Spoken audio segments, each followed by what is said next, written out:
Hello बच्चों, मैं सुजीत कुमार। अपना चैनल जिद है कुछ पाने में स्वागत है। आज हम क्लास 10th का फिजिक्स चैप्टर 1 का लेक्चर नंबर 4 को देखने वाले हैं। आज समझेंगे दर्पण क्या है, इसके बाद समझेंगे समतल दर्पण के बारे में, इसका गुण होता क्या है। आइए समझते हैं दर्पण क्या है। लिखेंगे दर्पण। दर्पण के बारे में बात करें तो हम बोलेंगे कांच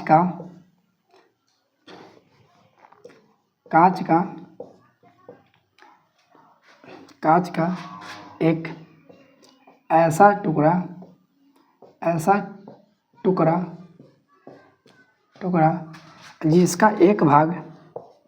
जिसका एक भाग सिल्वर नाइट्रेट से कलय किया गया हो उसे दर्पण कहते हैं। उसे क्या कहते हैं? दर्पण कहते हैं। आइए समझते हैं। बोले कांच का एक ऐसा टुकड़ा जिसका एक भाग सिल्वर नाइट्रेट से कलय किया गया उसे दर्पण कहते हैं। तो आप लोग कह सकते हैं कि यहाँ पर समझिएगा क्या सिल्वर नाइट्रेट है क्या। आइए, सिल्वर नाइट्रेट सिल्वर नाइट्रेट का सूत्र होता है जिसको बोलते हैं AgNO3। ये सिल्वर नाइट्रेट का सूत्र होता है। देखा में एक और सवाल है, आप लोग बोलिएगा Ag को क्या कहते हैं? Ag को हम लोग बोलते हैं चांदी। Ag को बोलते हैं चांदी। N क्या है? N को बोलते हैं नाइट्रोजन। O को क्या बोलते हैं? ऑक्सीजन।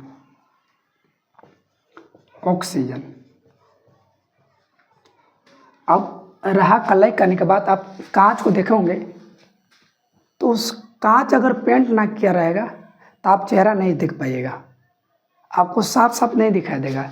मान लीजिए कि ये कांच है, हमको चेहरा देखना है तो चेहरा नहीं दिखाई देगा, ये पूरा इधर से उधर दिखाई दे देगा। अगर आपको चेहरा देखना है, फेस को देखना है, तो इसको आपको पेंट करना होगा।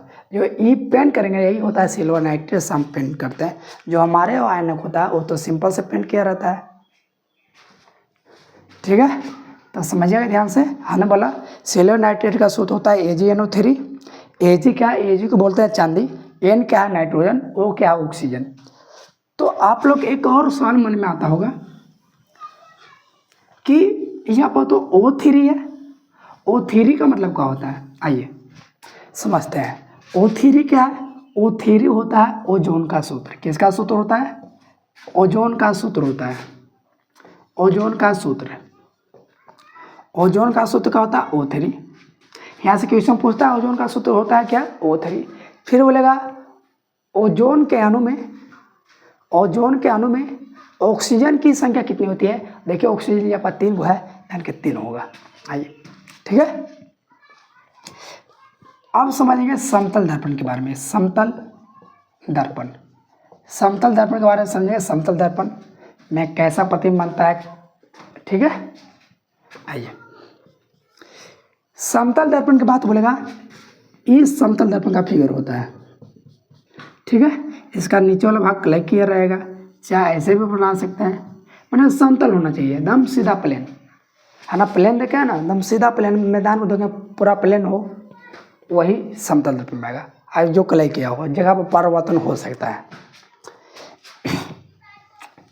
देखते हैं इसमें समतल दर्पण की बात बोला। समतल दर्पण में प्रतिबिंब बनता है, काल्पनिक बनता है, सीधा बनता है और वस्तु के बराबर बनता है। आइए पहले हम लोग समझेंगे प्रतिबिंब कैसे बनता है, कैसा बनता है, ना बनता है, पहले समझते हैं, फिर इसके बाद हम लोग लिखेंगे। आइए हम फिगर के माध्यम से समझाना चाहते हैं। हमने इस समतल दर्पण को बनाया है, ये पेंट किया हुआ भाग है सिल्वर नाइट्रेट से पेंट किया होगा, ठीक है। मान लीजिए कि समतल दर्पण के सामने आप गए, ठीक है। तो आप समतल दर्पण से 5 मीटर की दूरी पे हैं। कितना मीटर की दूरी पे है? 5 मीटर की दूरी पे है। तो आपका प्रतिबिंब समतल दर्पण के अंदर 5 मीटर की ही दूरी पे बनेगा। नारा बात समझ में? अगर आप समतल दर्पण के सामने 5 मीटर की दूरी पे हैं तो आपका प्रतिबिंब भी समतल दर्पण के अंदर 5 मीटर का प्रतिबिंब बनेगा, 5 मीटर की दूरी पे बनेगा। पहली बात। अगर आप सीधा हैं तो आपका प्रतिबिंब सीधा बनेगा। इसमें प्रतिबिंब कैसे बनता है? सीधा, जैसा इधर वैसा इधर, एकदम सेम टू सेम, यानी कि सीधा। 5 मीटर की दूरी पे था तो इधर भी 5 मीटर, यानी कि समतल दर्पण में वस्तु को कहूँ भी रख दिया जाए तो उसका प्रतिबिंब समतल दर्पण से जितना दूर होगा उसका प्रतिबिंब समतल दर्पण के अंदर उतने ही दूर पर बनेगा। आई होप यहाँ तक समझ आया होगा। दूसरा कंडीशन होता है, दूसरा गुण क्या होता है? अगर वस्तु की हाइट समतल दर्पण के सामने अगर कोई वस्तु मान लीजिए 5 फीट का है, क्या फीट का है? 5 फीट का है, इसका प्रतिबिंब समतल दर्पण में भी 5 फीट का बनेगा। ये नहीं कि हम 10 फीट का है तो 12 फीट का बनेगा, नहीं। 5 फीट का 2 फीट का बनेगा, नहीं। जितना है उतना ही बड़ा बनेगा, यानी कि वस्तु का हाइट जितना होगा उतना ही बड़ा प्रतिबिंब बनेगा। कौन दर्पण में? समतल दर्पण में। है बात समझ में? अगर आप 4 फीट के वस्तु को लेके जा रहे हैं समतल दर्पण के सामने, ऐसा थोड़ी है कि 2 फीट का दिखाएगा, 5 फीट का दिखाएगा, नहीं, वो 4 फीट के दिखाएगा। यानी कि इस जो व्यक्ति है इसका हाइट मान लेंगे हमने 5, इधर भी बनेगा 5 फीट का। हमने सोचा कि ये व्यक्ति है 5 मीटर की दूर पर है, इसका प्रतिबिंब भी कितना मीटर की दूरी पर बनेगा? 5 मीटर की दूर पर। ठीक है, आइए फिर समझते हैं। मान लीजिए आप हैं, इसको नीचे लिख देते हैं, ये पटेगा। मान लीजिए आप सैलून में बैठे होंगे, सैलून में कभी बाल कटवाने के लिए गए होंगे, तो आपको नज़र आ रहा होगा कोई वस्तु भी वेग से आ रहा है, माने भी के वेग से कोई वस्तु आ रहा है, किसकी ओर? समतल दर्पण की ओर। ठीक है, तब भी वेग से आएगा समतल दर्पण में, आपको लगेगा ना, आप क्या सैलून में बैठे हैं, आपको लगेगा ना कि 2 भी वेग से आ रहा है, मतलब आप भी वेग से आइएगा, 2 भी वेग से आते हुए दिखाई देगा। कहिएगा सर समझना है, आइए समझाते हैं फिर। मान लीजिए कि आप 5 मीटर प्रति सेकंड से आप आ रहे हैं, किधर आ रहे हैं? समतल दर्पण की ओर। तो आपको आते हुए प्रतीत कितना होगा समतल दर्पण में? तो आप बोलिएगा सर आप ही तो बोले हैं 2 गुना, यानी कि 5 का 2 गुना कितना के चाल से आएगा? 10 की चाल से। चलिए फिर नहीं आया तो फिर ले लेते हैं। मान लीजिए कि सर हम आएंगे 50 की चाल से आएंगे तो कोई दिक्कत नहीं है। आप समतल दर्पण अगर 50 की चाल से आ रहा है तो आपका प्रतिबिंब इसमें आते हुए कितना प्रतीत होगा? इसमें 100 मीटर प्रति सेकंड की चाल से आते हुए प्रतीत होगा। ठीक है, समझ में आया? मान लीजिए हमने 3 कंडीशन बताया। अगर कोई वस्तु को समतल दर्पण के सामने जितना दूर पर रखते हैं उसका प्रतिबिंब उतना ही दूरी पर बनता है, पहला कंडीशन। दूसरा कंडीशन था अगर समतल दर्पण के सामने जितना बड़ा वस्तु को ले जाएंगे उसका प्रतिबिंब उतना ही बड़ा बनेगा। जैसे हम 5 फीट का लिए थे तो इसका प्रतिबिंब कितना फीट का बना था? 5 फीट का। फिर हमने बताया अगर कोई वस्तु का वेग भी मीटर प्रति सेकंड से समतल दर्पण की ओर आ रहा है तो उसका प्रतिबिंब 2 भी मीटर प्रति सेकंड से आते हुए प्रतीत होगा। हमने एग्जाम्पल लिया, अगर 5 से आएगा तो 10 से दिखाई देगा, अगर 10 से आएगा तो 20 से दिखाई देगा, 50 से आएगा 100 से दिखाई देगा। ये होता है इसका गुण। ठीक है, फिर समझाते हैं, इसको हटा देते हैं, फिर समझाते हैं। मान लीजिए कि आप किसी वस्तु का आप बिक रहे हैं, कोई वस्तु है, मान लीजिए कि हमारे हाथ में अभी मार्कर है, अगर मार्कर को हम ऐसे बिकेंगे, बताइए बिकेंगे तो ही कौन बनाएगा कितना बनाएगा? आप बोलेगा जी सर कौन बनाता है, तो कितना कौन बनाएगा तो पता नहीं कितना देगा बनाएगा। तो वो उस वस्तु को अगर आप बिकेगा समतल दर्पण की ओर तो बताइए आपको समतल दर्पण में कितना कौन के साथ वो आते हुए प्रतीत होगा। तो मान लीजिए आप कोई वस्तु को थीटा कोण पर बिक रहे हैं, कितना कोण पर बिक रहे हैं? थीटा कोण पर बिक रहे हैं। किधर बिक रहे हैं? समतल दर्पण की ओर। ठीक है, इधर की ओर आप बिक रहे हैं, बिक कैसे? ऐसे तब ना कौन बनेगा। हाँ, तो इसमें आपको आते हुए दिखाई देगा 2 थीटा से। अगर आप थीटा कोण से बिक रहे हैं तो इसमें आते हुए कितना थीटा से दिखाएगा? 2 थीटा से। समझ में आया? कहिएगा तो नहीं सर नहीं समझाया। तो आइए समझाते हैं पूरा बढ़िया से फिर से। आइए, कहने का मतलब आप कोई वस्तु को बिक गए, आप 30 डिग्री के कोण के साथ आप बिक रहे हैं, ठीक है, 30 डिग्री के साथ आप बिक रहे हैं, तो आपको इसमें 60 डिग्री के साथ कोण के साथ आते हुए प्रतीत होगा। मान लीजिए आप क्रिकेट खेलते हैं, आप बैटिंग करते हैं, छक्का मारे, आप मान लीजिए कि 45 डिग्री कोण के साथ आप गेंद को मारे, आप समतल दर्पण को आप लगा रखे थे, आपको आते हुए कितना के चाल से दिखाई देगा और आते हुए प्रतीत कितना से होगा, तो ये आप कहिएगा सर 45 दूना 90 यानी कि 90 के स्पीड से आते हुए दिखाई देगा। आया बात समझ में? सिंपल है। अगर भी वेग से आ रहे हैं तो भी वेग से दिखाएगा, अगर थीटा कोण से आ रहे हैं तो आपको 2 थीटा से दिखाई देगा, यानी कि 2 गुना होता है। या वेग हो या चाल हो या कोण के साथ बिगड़ जाए कोई वस्तु हो समतल दर्पण की ओर, तो 2 गुना के चाल से आएगा, ठीक है। अब अगला कंडीशन ये है, ध्यान से समझिएगा। अगला कंडीशन ये है, मान लीजिए कि 2 समतल दर्पण को एक दूसरे के समांतर रख दिया है। देखिए समांतर है ना, अब बोले समांतर किसे कहते हैं? वैसे लाइन जिनके बीच का दूरी हमेशा समान तो हो, हम लोग क्या बोलते हैं? वैसी 2 लाइन जिनके जो एक दूसरे को कभी प्रतिच्छेद नहीं करती है और साथ साथ इनके बीच का दूरी समान हो। मान लीजिए ये 2 हमारा हाथ है, इनके बीच का दूरी मान लो 5 मीटर है, तो जहाँ भी जाएगा 5 मीटर होगा, यही होगा समांतर लाइन, ठीक है। तो हमने बोला कि यह समतल दर्पण, ये भी है समतल दर्पण, दोनों को एक दूसरे के समांतर रख दिए। तो बतलाओ कि प्रतिबिंब की संख्या क्या होगा? तब प्रतिबिंब की संख्या की बात बोलेगा, इसमें प्रतिबिंब की संख्या बनता है अनंत। अगर 2 समतल दर्पण को एक दूसरे के समांतर रख दिया जाए तो प्रतिबिंब की संख्या है ना अनंत बनता है। लेकिन नहीं आया समझ में, आइए समझाते हैं कैसे नहीं आएगा। मान लीजिए आप सैलून में गए हैं, आप सैलून में जब बाल कटवाते हैं, जिधर की ओर आपका फेस रहता है, चेहरा रहता है, उधर भी दर्पण रहता है और आपके पीछे भी दर्पण रहता है, आगे भी रहता है पीछे भी रहता है। तो आप उसमें देख पा रहे हैं हमारा प्रतिबिंब बहुत बार बन रहा है, देखते हैं अपने। जी सर बहुत बढ़िया, समझ में आ गया। वही होता है, यानी कि प्रतिबिंब की संख्या अनंत होती है। और 2 समतल दर्पणों को एक दूसरे के समांतर रखा जाए तो उनके बीच बने हुए प्रतिबिंब की संख्या अनंत होती है। आप लोग को समझ में आया होगा, आई होप। आगे समझते हैं, अगर 2 समतल दर्पण को थीटा कोण पर रखा जाए, कितना कोण पर रखा जाए? थीटा कोण पर रखा जाए, तो इनके बीच बने प्रतिबिंब की संख्या क्या होगा? बोलेगा 2 समतल दर्पण को थीटा कोण पर रखा जाए तो इनके बीच बने प्रतिबिंब की संख्या क्या होगा? सुनिए समझाते हैं। अगर प्रतिबिंब की संख्या याद करना तो अगर विषम अंक आएगा, इसके लिए फार्मूला होता है 360/थीटा, है ना। लेकिन सम संख्या आएगा 360/थीटा-1 होता है। अगर आइए समझाते हैं। मान लीजिए कि आप 90 डिग्री कोण बन रहा है दोनों समतल दर्पण के बीच, बोलेगा मतलब प्रतिबिंब की संख्या क्या होगा? तो आप लगाइए फार्मूला 360/थीटा, आप बैठाइएगा 360 है सर, थीटा का मान 90 है, आप काटेगा तो क्या आएगा? 9 चौके 36, कितना आया? 4। बोले ये 4 सम है कि विषम है? तब बोलेगा 4 सम है। अगर सम रहेगा तो क्या करना है? 1 को घटाना है, तो 4 में से 1 जाएगा, कितना होगा? 3, यानी कि प्रतिबिंब कितना बनेगा? 3। मान लीजिए कि एक और एग्जाम्पल लेते हैं। मान लीजिए कि आप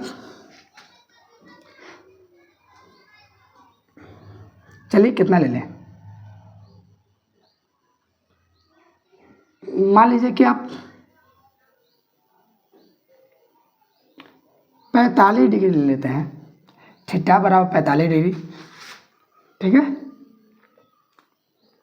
आप कहाँ बोलेगा प्रतिबिंब की संख्या कितना होगा? आप बोलेगा 360/45। अब काटिए, 5 से काटिए, 9 से काटिए, 9 चौके 36, 9 पचे 45 होगा,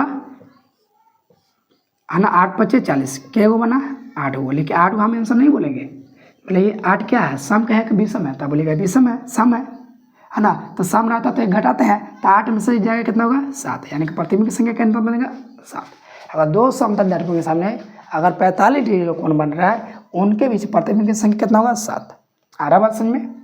और मान लो मान लो कि 360 है, ठीक है। अगर थीटा कोण हम मान लिए कि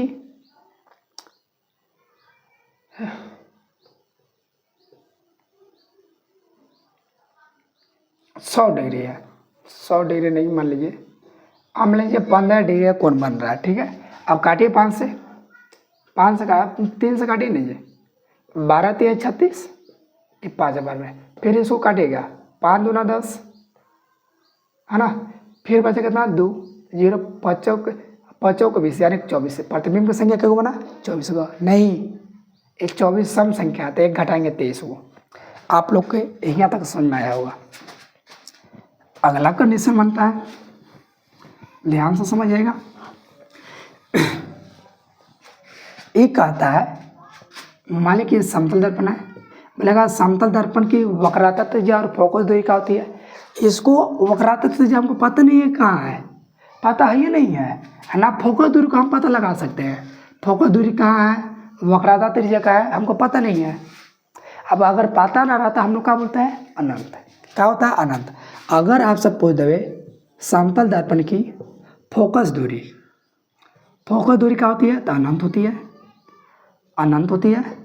और वक्राता त्रिज्या क्या होता है, वक्राता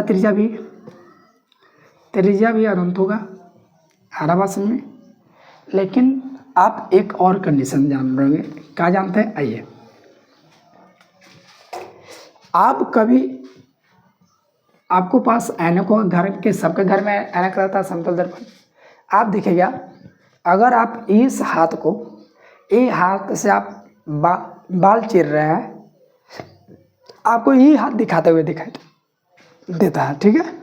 अगर आप ये हाथ सुख खाइएगा आपको ये हाथ दिखाई देगा। तो बोलेगा ऐसा क्यों होता है, तो होता है पार्श्विक उल्टा होता है। समतल दर्पण में पार्श्विक उल्टा प्रतिबिंब बनता है, लेकिन बोलेगा समतल दर्पण में कैसा प्रतिबिंब बनता है, तो हम बोलेंगे काल्पनिक सीधा और वस्तु के बराबर। आइए अब हम सब के बारे में लिख लेते हैं पार बारी, क्योंकि हमने पूरा बढ़िया से समझा दिया है।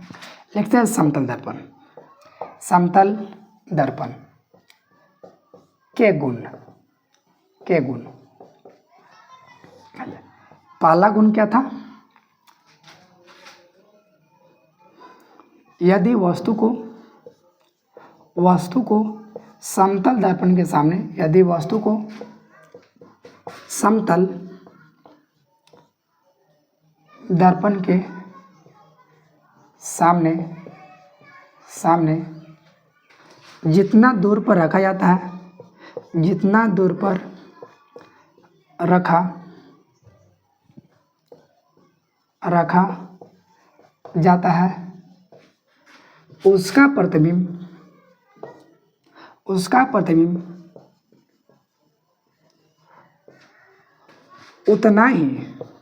उतना ही दूर पर बनता है। हमने बदला रखा था, अगर समतल दर्पण के सामने अगर वस्तु को जितना दूर पर रखेगा उसका प्रतिबिंब उतना ही दूर पर बनेगा। पहला गुण नहीं था। दूसरा क्या था,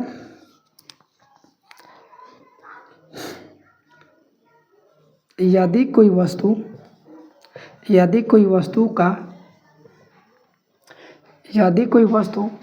जितना बड़ा है, ऐसे लिखिए, यदि कोई वस्तु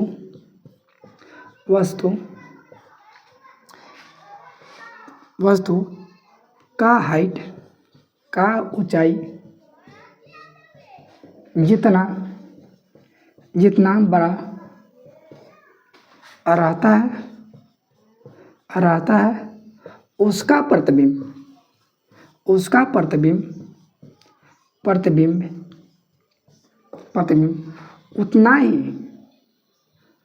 ही बड़ा बनता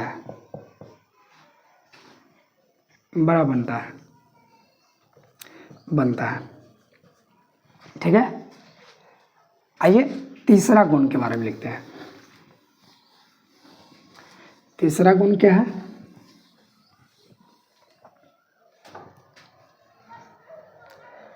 तीसरा गुण लिखेंगे, क्या बोला थे, अगर कोई वस्तु, यदि कोई वस्तु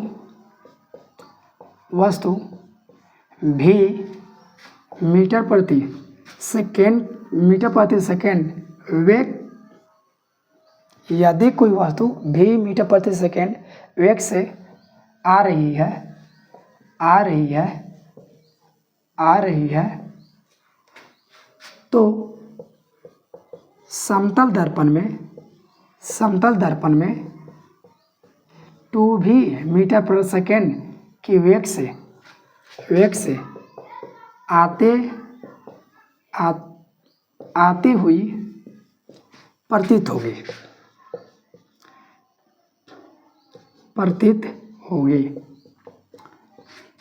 ठीक है। चौथा क्या बताए थे, यदि कोई वस्तु को थीटा कोण से फेंका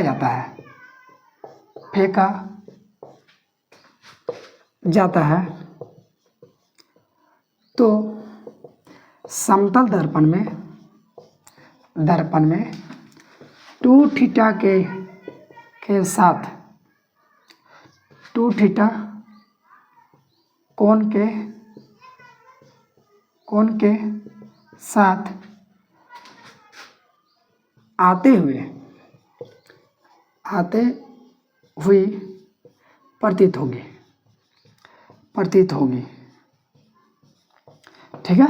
हमने बोला था अगर कोई वस्तु भी वेग से आ रहा है तो 2v वेग से दिखा देगा। जैसे हम बोले थे 5 से स्पीड से आ रहा था, दिखा रहा है कितना से 10 से। अब मान लीजिए 30 डिग्री कोण के साथ भी रहे, दिखा रहा था कितना से 60 से। आइए 5वां गुण क्या है लिखेंगे।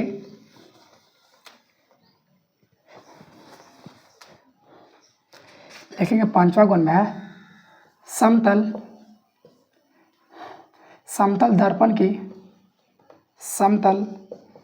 दर्पण की वक्रता त्रिज्या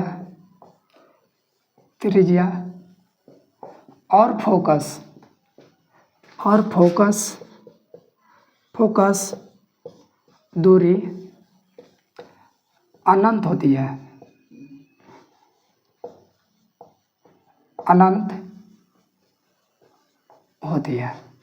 ठीक है। छठा में क्या लिखेंगे, छठा में ई लिखेंगे, यदि 2 समतल दर्पण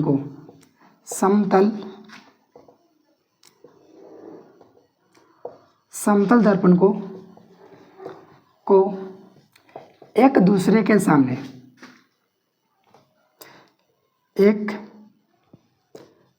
एक दूसरे के समांतर रखा जाता है तो प्रतिबिंब की संख्या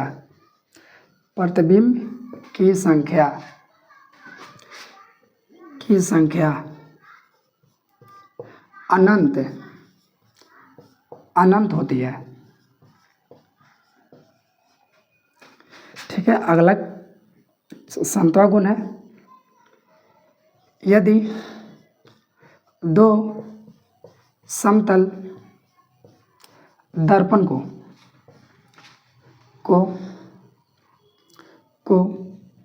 थीटा कोण पर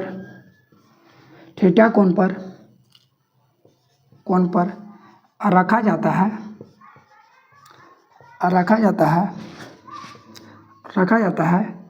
तो प्रतिबिंब की संख्या 360/थीटा या 360/θ-1 होता है। यदि 2 समतल दर्पण को थीटा कोण पर रखा जाता है तो प्रतिबिंब की संख्या 360/θ या 360/θ-1 होता है। ठीक है। ध्यान से सुनिए, देखिएगा जो विषम संख्या होगा, विषम संख्या के लिए 360/θ, अगर सम संख्या रहेगा 360/θ-1 होता है। 360/θ-1 एग्जाम्पल, मान लीजिए कि थीटा का मान है 90 डिग्री, 180 मान लीजिए, ठीक है। बोलेगा कि प्रतिबिंब की संख्या क्या होगा, तो क्या बोलेंगे, हाँ नहीं 360 बाई थीटा, 360, थीटा कितना है 180, 0 से 0 खत्म, 18 दूना 36, कितना है 2। आप लोग बदलाइए दो समय के भी समय है, अब बोलेगा दो समय, तो सम रहेगा तो एक घटा देना है, यानी कि प्रतिबिंब की संख्या कितना बनेगा 1। एक और एग्जाम्पल,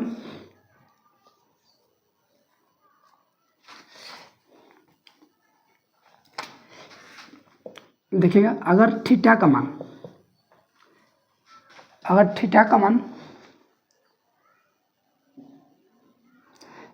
120 मान लीजिए, अगर थीटा बना रहा है, थीटा का जो कोण का मान है 120 डिग्री है, तो बोलता है कि प्रतिबिंब की संख्या क्या होगा। तो प्रतिबिंब की संख्या निकालने के लिए हम फॉर्मूला का लिखेंगे 360 बटा में थीटा, 360 बटा में 120 के बार में कटेगा 12 बार में 13, 3 बार में 12 3 36, कहना है 3। अब 3 को देख कर बदलाइए समय के विषम है, तो आप बोलिएगा सर विषम है, विषम रहेगा तो आंसर यही होगा, यानी कि प्रतिबिंब की संख्या कितना बना 3, यहाँ प्रतिबिंब की संख्या 1। कब एक घटाएंगे, जब अगर कटला के बाद अगर सम संख्या आएगा तब एक घटाएंगे, अगर कटला के बाद अगर 3 आएगा, अगर विषम संख्या आएगा तो कुछ घटाएंगे नहीं। आई होप यहाँ तक आप लोग को समझ आया होगा। आइए फिर आगे समझते हैं। लिखेंगे समतल दर्पण में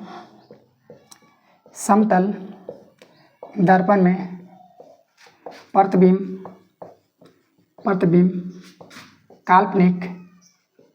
काल्पनिक सीधा और वस्तु के बराबर बनता है। समतल दर्पण में प्रतिबिंब काल्पनिक सीधा और वस्तु के बराबर बनता है। एक मतलब 8वां गुण था ना, 9वां गुण, समतल दर्पण में प्रतिबिंब पार्श्व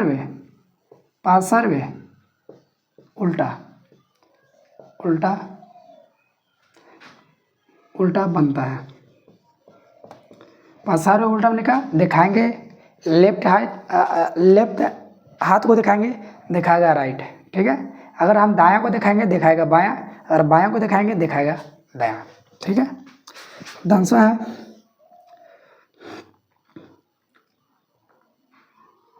वस्तु को पूरा प्रतिबिंब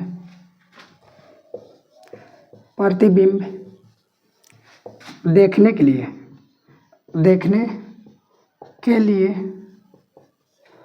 वस्तु को पूरा प्रतिबिंब देखने के लिए दर्पण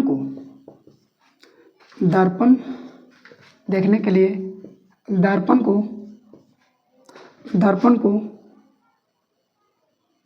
वस्तु को पूरा प्रतिबिंब देखने के लिए दर्पण का ऊंचाई वस्तु की ऊंचाई से आधी होती है,